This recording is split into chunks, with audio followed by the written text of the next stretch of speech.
morning at 7:54 on KIKK FM. I'm Ray Palla. Here's what's happening. Local health officials today are encouraging flood cleanup workers to get tetanus and gamaglobin shots if you're wading in high waters. Sources say one case of hepatitis was noted at a Red Cross shelter this week, and floodwaters can carry that disease, and there's no telling what you might step on wading through water. A health department mobile unit will be in operation Monday and Tuesday at the Gulf Freeway in Scarsdale, offering those shots as a precautionary service to flood cleanup workers. And if you're one of those still cleaning up your property today from this week's rains, Matt O'Hare of Super Steam recommends you do not remove your carpet from the house. It'll shrink, and you'll have to throw it away. He says get a professional to clean it. Of course, he's in the business. That's what you'd expect him to say. If they want to do it totally themselves, it's really just about impossible. Any rental equipment on the market is not strong enough to pull the water out all the way out. They can get it off the surface, but they won't get it out of the backing. So they need to get it out. They need to get the backing sprayed for mildew. Otherwise, the backing will mildew by itself, and you got to do that from the back of the carpet. You can't do it from the top. So people that, think they're going to go rent a machine end up throwing away thousands of dollars worth of carpet. And as far as water-damaged furniture goes, you may want to throw some of that away, but don't. You'll need to show it to your insurance adjuster so he can expedite your claim. And by the way, the Federal Insurance Administration promises a reserve team of adjusters will begin arriving in the Houston area today to assist local damage appraisers in getting claims out as soon as possible. City Solid Waste Director Jack McDaniels, whose garbage trucks have been a sore spot with many recent problems, today is requesting people only dispose of wet trash. Only the wet stuff today. McDaniel says his department wants to buy more trucks, but they're still a long way off, and their demand is currently quite high. Grass clippings and tree trimmings that the other people in the city might hold back, and instead of putting out on a Monday or Tuesday, put it out on a Thursday or Friday.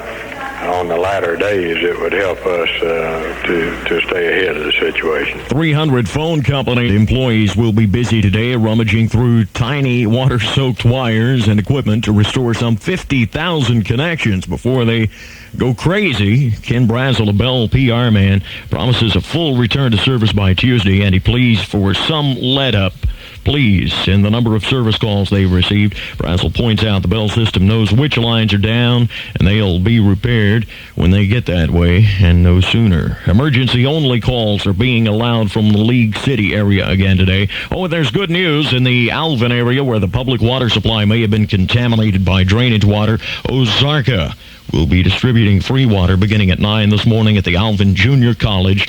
Just bring your own jug or mug, Joe.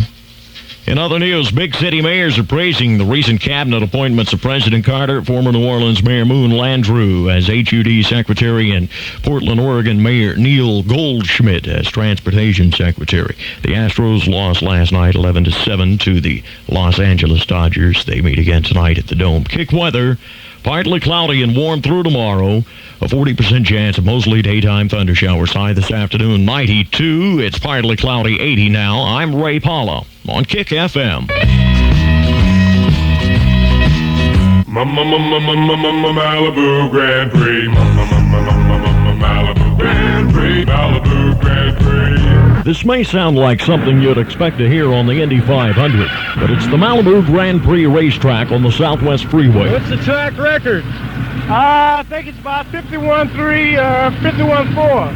I'm going to try and break it this time around. Okay. The light's up and I'm off. The track is a half-mile long, has 43 turns, and a computer checks your time. Just a little bit off into the dirt there. Excuse me. I'm back on the track now. And Cost is $1.25 per lap. Well, I'm off the track again. Plus a $2 driver's license for first-timers. Well, my track time was 59.1. I'm not sure I can do any better with both hands on the wheel, but they told me not to come out here and try and do this with a microphone in my hand. Malibu Grand Prix. Ray Palla, KIKK News. Only $6.90. The bulk truck holds 1,500 gallons. People need to bring their own container, and they'll give away as much as they need to give away. Speaking of giveaways, and you may think you've had enough of this lately. 10 a.m. to 12, we will be giving away circus manure, for green thumb enthusiasts in the Houston area that want to come by and pick it up. We'll have it bagged. That's free manure from the Ringling Brothers and Barnum and Bailey Circus at the summit. And other good news, beef prices are dropping in some areas. Help us Willie Nelson's 4th of July picnic in Austin promises to be a spectacular event despite the gasoline shortage. This is Ray Palla, KIKK News, at the free picnic party. Farrah Fawcett.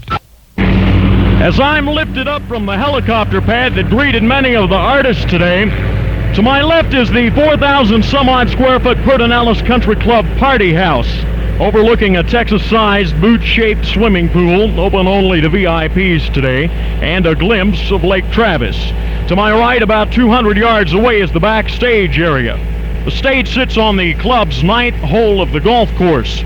Sloping down from it for about 500 yards are some 10,000 swaying bodies listening to the country folk music of Steve Fromholtz. Willie's sister and pianist Bonnie says the Nelson family intends to hold many more well-planned 4th of July events on this site for years to come. And well-planned today has been with ample traffic control and minimum problems. Travis County Sheriff Raymond Frank tells me only one drug overdose was reported today. It was minor, and I'm told one collision has occurred on the property this afternoon between an auto and a patrolling ambulance. No injuries were sustained. How high are we now? From 500 feet above the biggest event in Texas today, Ray Palla, KIKK News.